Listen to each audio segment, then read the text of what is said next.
जय हिंद। बिहार में कृषि विभाग में नई भर्ती का अनाउंस हो चुका है और इसमें 4 अलग-अलग विभाग में भर्ती लिया जा रहा है और कुल सीट की हम बात करें तो 1041 टोटल सीट रहने वाला है।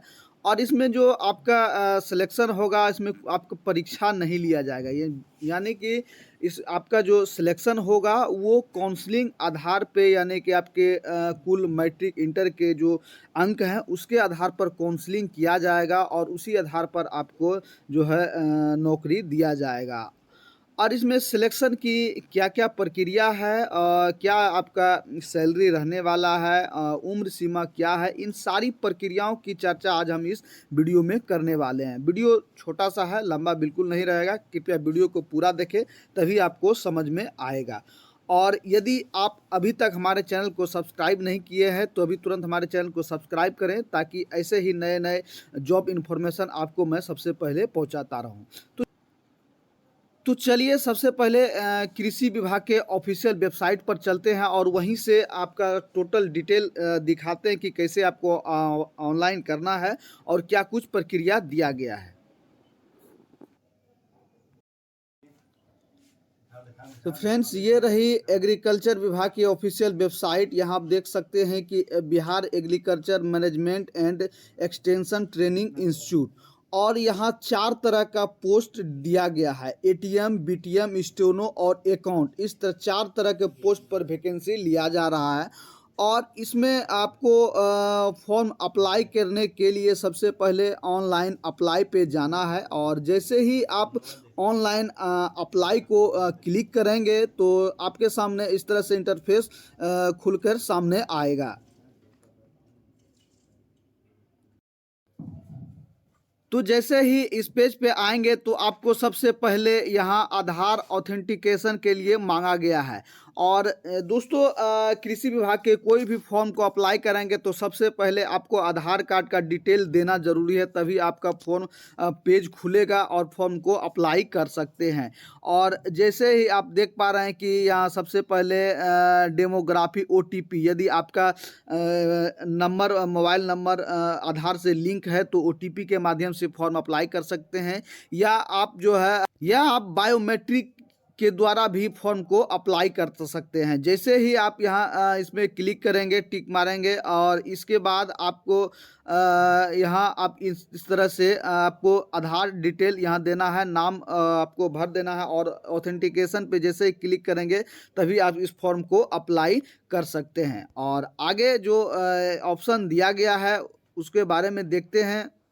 आगे रिक्वायरमेंट पर क्लिक करने के बाद आपको भर्ती के बारे में पूरा डिटेल दिया गया है। यहाँ से आप पूरा डिटेल देख सकते हैं और क्या क्या कुछ दिया गया है। तो सबसे पहले देखिए, कृषि विभाग बिहार पटना, बिहार कृषि प्रबंधक एवं प्रसार प्रशिक्षण संस्थान बायमेती बिहार पटना, और इसमें जो नियोजन नियमावली दिया गया है, और सबसे पहले आप आवेदन पत्र आमंत्रण के लिए जो दिया गया है वो जिला प्रखंड स्तर पर इसका जो भर्ती निकाला गया है। और सबसे पहले यहाँ आप देख पाएंगे कि क्रम संख्या जो पोस्ट है वो दिया गया है। पहला जो पोस्ट इसमें है वो प्रखंड तकनीकी प्रबंधक आत्मा योजना अंतर्गत प्रखंड स्तर पर लिया गया, और उसमें टोटल जो पद है वो 288 पोस्ट दिया गया है। और दूसरा जो पोस्ट है वो सहायक तकनीकी प्रबंधक आत्मा योजना अंतर्गत प्रखंड स्तर पर भी पोस्ट है, और इसमें भी 587 पोस्ट दिया गया है। और तीसरा जो पोस्ट है वो लेखापाल का है, और राज्य योजना अंतर्गत प्रखंड स्तर पर ये भी इसका भी कुल 160 पोस्ट दिया गया है। और चौथा जो पोस्ट है वो आशु लिपिक सह लिपिक राज्य योजना अंतर्गत जिला स्तर पर इसका पोस्ट निकाला गया, और इसमें कुल 6 पोस्ट दिया गया है। और इस तरह से इस फॉर्म को आप अप्लाई कर सकते हैं, और इसके बारे में टोटल डिटेल हम देख लेते हैं। तो सबसे पहले आपके मन में सवाल आ रहा होगा कि इस फॉर्म को अप्लाई करने के लिए उम्र क्या होना चाहिए। तो आप देख पा रहे हैं कि उम्र सीमा प्रत्येक पद के लिए न्यूनतम उम्र सीमा 18 है, और अधिकतम उम्र सीमा की जो गणना है वो और अधिकतम उम्र 37 साल सिर्फ जनरल के लिए, और वहीं जनरल में महिला कैंडिडेट हैं तो उनके लिए 40 साल दिया गया है। और वहीं यदि ओबीसी कैंडिडेट से महिला पुरुष हैं तो उसके लिए 40 साल उम्र सीमा रखा गया है। और वहीं एससी एसटी कैंडिडेट से महिला पुरुष हैं तो उसके लिए 42 साल उम्र सीमा दिया गया है। और महिलाओं के लिए 35% आरक्षण दिया गया है। और आरक्षण का लाभ यदि लेना है तो आपको बिहार राज्य का होना जरूरी है। इसके बाद आवेदन प्रक्रिया जो आप ऑनलाइन कर सकते हैं, तो इसके लिए ऑफिशियल वेबसाइट दिया गया है। वो बामेती के ऑफिशियल वेबसाइट www.bameti.org पर भी आप अप्लाई कर सकते हैं, या कृषि विभाग के ऑफिशियल वेबसाइट यहाँ दिया गया state.bihar.gov.in कृषि/citizenhome.html, यहाँ से भी आप ऑनलाइन आवेदन कर सकते हैं।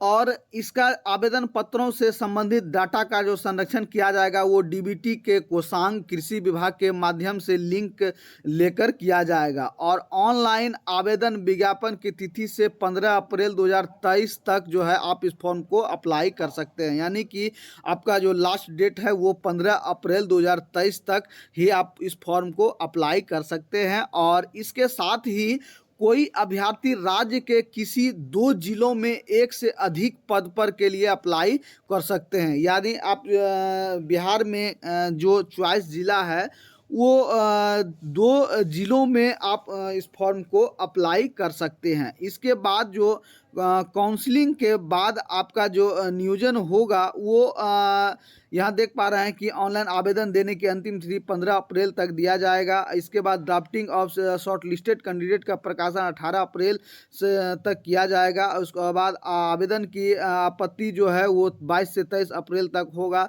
और आपत्तियों के निष्पादन हेतु पश्चात फाइनल शॉर्ट लिस्ट जो किया जाएगा 29 अप्रैल को किया जाएगा। और आवेदन पत्र एवं प्रमाण पत्रों का डाउनलोड करना जो है 2 मई से 5 मई तक निर्धारित किया गया है। इसके बाद जो कार्य का वितरण है वो काउंसलिंग साक्षात्कार दक्षता जांच जो किया जाएगा वो प्रखंड तकनीकी प्रबंधक काउंसलिंग का वो आपको 8 से 9 मई से किया जाएगा। और सहायक तकनीकी प्रबंधन का काउंसलिंग जो है 15 से 18 मई से किया जाएगा।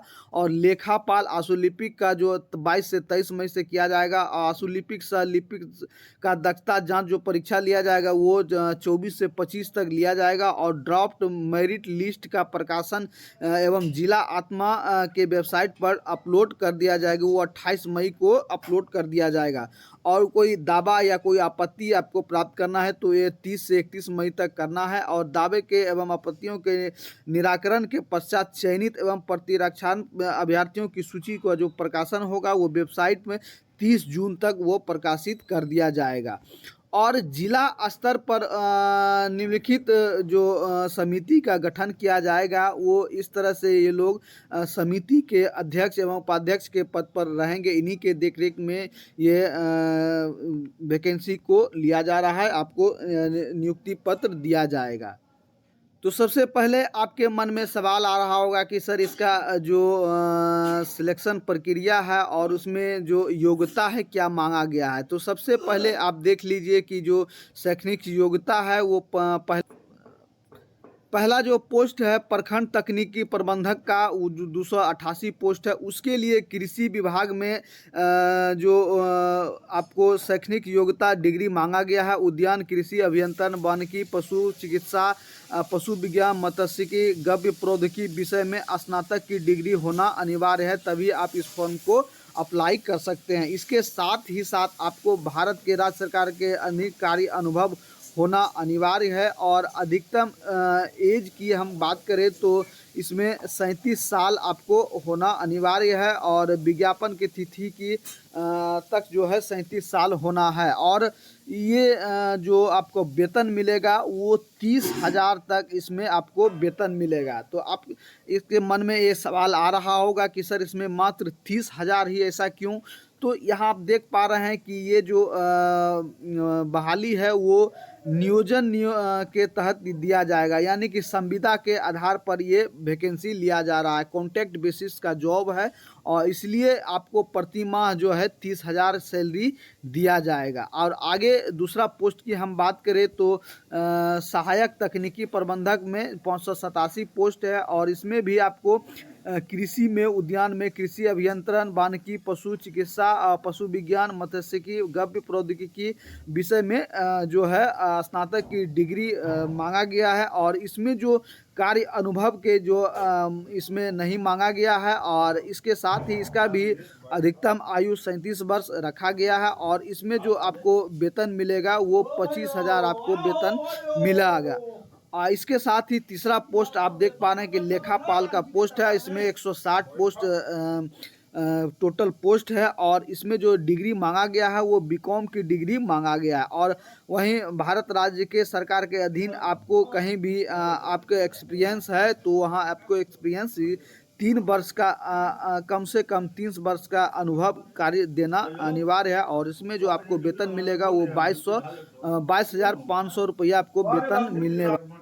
और चौथा जो पोस्ट है वो आशु लिपिक का पोस्ट है। इसमें टोटल 6 पोस्ट सिर्फ रखा गया और ये जिला स्तर पर पोस्ट जो टोटल वैकेंसी है वो जिला स्तर पर लिया जा रहा है। और इसमें स्नातक एवं आशु लिपिक का प्रमाण पत्र तथा कंप्यूटर में 6 माह का डिप्लोमा होना अनिवार्य है तथा आपको जो एक्सपीरियंस है वो कम से कम 3 साल का एक्सपीरियंस होना अनिवार्य है। और इसमें भी आपको 22,500 आपको वेतन दिया जाएगा। इस तरह अब आगे है कि इसमें नियोजन की प्रक्रिया क्या होगी, कि कैसे इसमें नियोजन किया जाएगा और कैसे इसका माप किया जाएगा। तो सबसे पहले जो आपका कुल अंक है उसके आधार पर ये माप निकाला जाएगा। तो सबसे पहले शैक्षणिक योग्यता के आधार पर कुल 80 अंक दिया जाएगा, जिसमें आपके मैट्रिक के कुल जो परसेंटेज है उसको जोड़ा जाएगा। इसके बाद इंटर के कुल परसेंटेज को जोड़ा जाएगा और इसके बाद यदि स्नातक है तो उसका परसेंटेज जोड़ा जाएगा। तीनों का परसेंटेज को जोड़ करके उसमें 3 से भाग दिया जाएगा और इसके बाद 0.80 से गुना किया जाएगा। और इसके साथ ही जो अंक आपका निकलेगा उसके आधार पर ये आपका मेरिट लिस्ट निकाला जाएगा। इसके बाद आपको अन्य अंक जो जोड़ा जाएगा उसमें जो कार्य अनुभव आपके साथ है, एक्सपीरियंस सर्टिफिकेट है, उसमें भी 10 अंक आपको मिलेगा। और इसके साथ ही इस तरह से इसमें यदि स्नातकोत्तर में आप किए हैं तो उसमें भी 5 अंक दिया जाएगा। और प्रखंड तकनीकी प्रबंधन का भी उसी तरह प्रक्रिया है। और मेन जो आपको देखना है वो लेखपाल और इसका आशु लिपिक में जो मांगा गया है। और आशु लिपिक में आप देखेंगे कि न्यूनतम जो अधिकतम अंक वो 100 का रहेगा और शैक्षणिक योग्यता के लिए 75 अंक दिया गया है। और मैट्रिक में कुल अंक जो मिला करके और इंटर और स्नातक को मिला करके 3 गुना करके 0.75 से गुना किया जाएगा। और इसमें कार्य अनुभव के लिए 10 अंक दिया जाएगा और दक्षता जांच के लिए 10 अंक दिया जाएगा। और यदि बिहार में से किसी विश्वविद्यालय से उत्तीर्ण है तो उसके लिए 5 अंक आपको दिया जाएगा। इसके साथ ही आपको कंप्यूटर टेस्ट में आशुलिपिक का ज्ञान आवश्यक होने के लिए भी इसमें ज्ञान लिया जाएगा। और कम से कम 25 शब्द हिंदी में और 30 शब्द अंग्रेजी में कंप्यूटर टंकन का भी नॉलेज होना ज़रूरी है। और आशुलिपि में कम से कम 80 शब्द पर मिनट और हिंदी में 100 शब्द पर मिनट आपको देखा जाएगा। इसके बाद प्रतीक्षा सूची में जो लिया जाएगा वो टोटल सीट का जो 2 गुना मांगा गया है। और इसके आधार पर यदि वेटिंग लिस्ट के निकाला जाएगा, जैसे कोई भी नौकरी को छोड़ देता है तो इस स्थिति में आपका जो वेटिंग लिस्ट में रहेगा और तो इसमें दिया जाएगा। इसके बाद सेवा अवधि का जो विस्तार है वो 60 वर्षों तक उम्र तक जो इसका है वो लिया जाएगा। इस तरह से आप इस फॉर्म को अप्लाई कर सकते हैं। और यदि आपके मन में अभी भी इस भर्ती को लेकर के कोई सवाल आ रहा हो तो आप सीधे मुझे कमेंट करके ये पूछ सकते हैं, या मैसेज या कॉल भी कर सकते हैं। और यदि आपने अभी तक हमारे चैनल को सब्सक्राइब नहीं किया तो अभी तुरंत हमारे चैनल को सब्सक्राइब करें, ताकि ऐसे ही नए नए इन्फॉर्मेशन आपको सबसे पहले मिलते रहें। तो मिलते हैं अगले वीडियो में, तब तक के लिए सभी भाइयों को जय हिंद।